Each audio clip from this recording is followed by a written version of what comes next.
नमस्कार, मैं Shivani. Non stop 30 खबरों में आपका स्वागत है। चलिए जानते हैं देश और विदेश से जुड़ी खबरें। पूर्व प्रधानमंत्री अटल बिहारी वाजपेयी की 100वीं जयंती पर देश भर में श्रद्धांजलि कार्यक्रम आयोजित रहे। प्रधानमंत्री नरेंद्र मोदी और अन्य नेताओं ने सदैव अटल स्मारक पर पहुंचकर उन्हें सम्मानित किया। वाजपेयी जी की सशक्त और समृद्ध भारत निर्माण में योगदान की सराहना की गई। चीनी कंपनियां भारत में कारोबार बढ़ाने के लिए भारतीय कंपनियों के साथ साझेदारी कर रही है। शीन ने रिलायंस रिटेल के साथ फैशन रेंज शुरू की, जबकि हिसेंस और वीवो भी भारतीय पार्टनर्स के साथ मैन्युफैक्चरिंग और स्मार्टफोन उत्पादन में निवेश कर रहे हैं। प्रधानमंत्री नरेंद्र मोदी ने अटल बिहारी वाजपेयी की 100वीं जयंती पर स्मारक डाक टिकट और सिक्का जारी किया। खजुराहो में उन्होंने केन बेतवा नदी लिंक परियोजना का शिलान्यास किया, जो मध्य प्रदेश और उत्तर प्रदेश में सिंचाई सुविधाएं बढ़ाएंगी। इसके साथ ही ओमकारेश्वर फ्लोटिंग सोलर प्रोजेक्ट का उद्घाटन भी किया गया। भारत के विभिन्न शहरों में क्रिसमस की धूम मची हुई है, जहां कलकत्ता, बेंगलोर, दिल्ली, मुंबई और लखनऊ में शानदार सजावट देखने को मिल रही है। चर्चों में सामूहिक प्रार्थनाओं के आयोजन के साथ बाजार में सैंटा टॉय और सजावटी सामान की खरीदारी जोरों पर है। बीपीएससी अध्यक्ष ने 13 दिसंबर को हुई 70वीं पीटी परीक्षा को रद्द करने से मना कर दिया है। केवल बापू परीक्षा केंद्र में पुनः परीक्षा होगी। आयोग ने प्रदर्शन और अफवाह फैलाने वाले 34 अभ्यर्थियों को नोटिस जारी किया है और कोचिंग संस्थानों पर कार्रवाई की चेतावनी दी है। सुप्रीम कोर्ट ने ईडी को लॉटरी किंग सेंटियागो मार्टिन के मोबाइल और लैपटॉप से डेटा एक्सेस करने से रोक दिया है। यह आदेश निजता के अधिकार को ध्यान में रखते हुए दिया गया है। ईडी के छापे में जब्त किए गए उपकरणों पर कोई भी कार्रवाई नहीं की जा सकती। राष्ट्रपति द्रौपदी मुर्मू के आदेश पर भारत में कई राज्यपालों का फेरबदल हुआ है। रघुबर दास का इस्तीफा स्वीकार कर उन्हें ओडिशा से हटाया गया और विभिन्न राज्यों के राज्यपाल बदल दिए गए। राज्यपाल का कार्यकाल 5 साल होता है और वह इस्तीफा भी दे सकते हैं। इसी बीच बिहार के राज्यपाल भी बदले गए। अक्टूबर में रिजर्व बैंक ने रुपए की गिरावट रोकने के लिए 44.5 अरब डॉलर बाजार में डाले। इसके बावजूद रुपया 85.15 रुपए प्रति डॉलर के रिकॉर्ड निचले स्तर तक पहुंच गया है। विदेशी निवेशकों द्वारा निकासी और घटती जीडीपी ने मुद्रा पर दबाव डाला। केंद्र सरकार ने बिहार के नए राज्यपाल के रूप में आरिफ मोहम्मद खान की नियुक्ति की। वे पहले केरल के राज्यपाल थे और नीतीश कुमार के साथ वीपी सिंह की सरकार में मंत्री रह चुके हैं। उनका राजनीतिक सफर 1970 में छात्र नेता के रूप में हुआ था। प्रयागराज में 2025 का महाकुंभ 13 जनवरी से शुरू होगा, जो 45 दिनों तक चलेगा। इस दौरान 6 शाही स्नान की तिथियां होंगी। लाखों श्रद्धालु संगम में पवित्र स्नान करेंगे, लेकिन अन्य तिथियों पर भी पुण्य स्नान किया जा सकता है, जिससे भीड़ से बच सकते हैं। ईवाई इंडिया की रिपोर्ट के अनुसार वित्त वर्ष 2025-26 में भारत की जीडीपी 6.5% तक स्थिर रह सकती है। इसके लिए पूंजीगत व्यय में वृद्धि और केंद्र राज्य सरकारों के बीच ऋण जीडीपी अनुपात को संतुलित करने की आवश्यकता है। रिपोर्ट में निवेश सुधार और राजकोषीय अनुशासन पर जोर दिया गया है।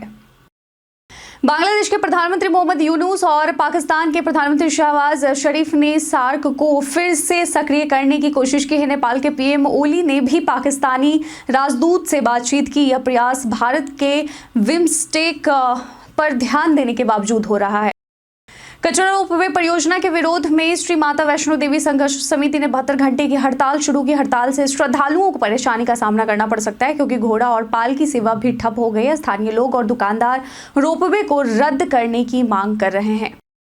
ईडी ने कनाडा के कॉलेजों और भारतीय संस्थाओं की संलिप्तता में मनी लॉन्ड्रिंग और मानव तस्करी की जांच शुरू की है। गुजरात के डिंगुचा गांव के 4 भारतीयों की 2022 में अवैध रूप से सीमा पार करते समय मौत के बाद जांच की जा रही है। अमेरिकी राष्ट्रपति जो बाइडेन ने 37 कैदियों की मौत की सजा माफ कर, जबकि पूर्व राष्ट्रपति डोनाल्ड ट्रंप ने इसका विरोध किया। ट्रंप का कहना है कि वह अपने कार्यकाल में डेथ पेनल्टी को जारी रखेंगे और अपराधियों को बख्शेंगे नहीं। फिल्म बेबी जॉन 2016 की थेरी की रीमेक है, जिसमें वरुण धवन ने मुख्य भूमिका निभाई है। हालांकि कमजोर कहानी, नीरस संवाद और बेमेल गाने फिल्म को दिलचस्प नहीं बना पाए। फिल्म में इमोशन की कमी और खलनायक के कमजोर चित्रण ने दर्शकों को निराश किया। तेजस्वी यादव द्वारा एनडीए सरकार पर आरोप लगाने के बाद जदयू प्रवक्ता नीरज कुमार ने पलटवार किया। उन्होंने तेजस्वी के शासनकाल में हुए भ्रष्टाचार का उदाहरण देते हुए उनकी आलोचना की। नीरज ने कहा कि नीतीश कुमार के नेतृत्व में बिहार में सुधार हुआ है। कनाडा के प्रधानमंत्री जस्टिन ट्रूडो को पार्टी और जनता से भारी विरोध का सामना करना पड़ रहा है। उनकी लिबरल पार्टी के सांसदों ने इस्तीफे की मांग की है और जनवरी में अविश्वास प्रस्ताव लाने की योजना है। ट्रूडो की लोकप्रियता गिर रही है और विपक्ष जल्दी चुनाव की मांग कर रहा है। पंजाब मुस्लिम ने खालिस्तानी आतंकी मॉड्यूल का खुलासा किया है, जिसमें ब्रिटिश सिख सैनिक जगजीत सिंह का नाम सामने आया है। वो खालिस्तान जिंदाबाद फोर्स से जुड़ा हुआ था और पंजाब में कई ग्रेनेड हमलों में शामिल था। ब्रिटिश मंत्रालय ने आरोपों को खारिज किया, लेकिन जांच जारी है। प्रधानमंत्री नरेंद्र मोदी ने 25 दिसंबर को मध्य प्रदेश में केन बेतवा राष्ट्रीय नदी जोड़ो परियोजना का शिलान्यास किया। इस परियोजना से 7 लाख किसान परिवारों को लाभ होगा। सिंचाई, जल आपूर्ति और सौर ऊर्जा उत्पादन होगा। पीएम मोदी ने अटल बिहारी वाजपेयी की जयंती पर उनकी स्मृति में स्टाम्प्स और सिक्का जारी किया।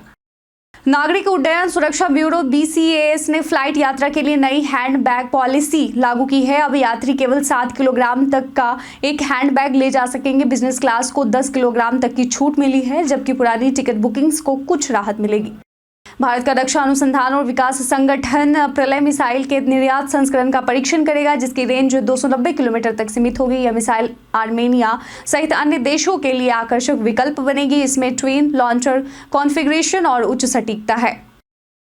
पिछले 1 साल में 20 राज्यों के राजमार्गों को राष्ट्रीय राजमार्ग का दर्जा नहीं मिला है। इसके पीछे मुख्य कारण रखरखाव की जिम्मेदारी और राज्यों के प्रस्तावों में अड़चनें हैं। मंत्रालय ने NH घोषित करने के लिए कड़े मानक लागू किए हैं। BHU में सर्वपल्ली राधाकृष्णन इंटर्नशिप प्रोग्राम के लिए ऑफलाइन आवेदन शुरू हो गए हैं। 5 विभागों में 10 इंटर्नशिप पदों पर भर्ती की जाएगी। चयन प्रक्रिया में इंटरव्यू होगा और उम्मीदवारों को 20,000 रुपये प्रति माह स्टाइपेंड मिलेगा। आवेदन की अंतिम तिथि 2 जनवरी है। ICC चैंपियंस ट्रॉफी 2025 में भारत अपने सभी लीग मैच दुबई में खेलेगा, जिसमें 23 फरवरी को पाकिस्तान से मुकाबला होगा। टूर्नामेंट में भारत, पाकिस्तान, न्यूजीलैंड और बांग्लादेश ग्रुप A में है, जबकि ग्रुप B में ऑस्ट्रेलिया, इंग्लैंड, दक्षिण अफ्रीका और अफगानिस्तान है। जल संसाधन विभाग द्वारा मधुबनी और दरभंगा जिलों के बीच 16 किलोमीटर लंबी नहर के बाएं सेवा पथ का कार्य किया जा रहा है, जो आवागमन में सुविधा प्रदान करेगा। सड़क निर्माण में 140 मीटर निजी भूमि अधिग्रहण में रुकावट है, जिससे कार्य धीमा पड़ा है। अफगानिस्तान के लोग भारत को हिंदुस्तान के नाम से पुकारते हैं, जो ऐतिहासिक रूप से अखंड भारत का हिस्सा था। 7वीं सदी तक अफगानिस्तान भारत का हिस्सा रहा और वहां कई हिंदू राजा भी शासक रहे थे, जिनमें कल्लार, सामंतदेव और अष्टपाल प्रमुख थे। यूपी में PCSJ 2022 भर्ती में गड़बड़ियों की जांच जनवरी के अंत से शुरू होगी। इलाहाबाद हाईकोर्ट ने इसके लिए गोविंद माथुर को न्यायिक आयोग का अध्यक्ष नियुक्त किया है। यह पहली बार है जब UP PSC की भर्ती में न्यायिक जांच हो रही है। जांच रिपोर्ट 31 मई 2025 तक सौंपनी है। पटना में BPSC अभ्यर्थी परीक्षा में गड़बड़ी के खिलाफ आंदोलन कर रहे हैं। उनका आरोप है कि बापू परीक्षा भवन में हुई गड़बड़ी के बाद वहां की परीक्षा रद्द होनी चाहिए। BPSC ने परीक्षा रद्द करने से इनकार किया, लेकिन आंदोलनकारी समान अवसर की मांग पर अड़े हैं। MBBS एक 5 साल 5 महीने का मेडिकल डिग्री प्रोग्राम है, जिसमें 1 साल की इंटर्नशिप शामिल है। रूस, उज्बेकिस्तान, इटली, मलेशिया और पोलैंड जैसे देश ग्लोबल स्तर पर मान्यता प्राप्त MBBS प्रोग्राम्स प्रदान करते हैं, जिनमें किफायती शिक्षा और उच्च गुणवत्ता वाली क्लिनिकल ट्रेनिंग होती है। बीते दिन हमारे द्वारा पूछे गए सवाल का आप लोगों में से बहुत लोगों ने अपना जवाब में कमेंट सेक्शन में लिख कर दिया था। जिन्होंने पूछे गए सवाल का जवाब दिया उनके नाम है राम बाबू दास, शाकिर हुसैन, अमरजीत यादव, जितेंद्र ठाकुर, संजीव कुमार, ऋषि, नौशाद रजा, अमित कुमार, छोटू राज और प्रदीप कुमार। इसके साथ ही बढ़ते हैं आज के सवाल की ओर। कहते हैं जो आपकी इच्छा पूरी करे वो आपका सेंटा होता है। आपके जीवन का सेंटा कौन है? कमेंट सेक्शन में लिखकर जरूर बताइएगा। आज के बुलेटिन में बस इतना ही। धन्यवाद।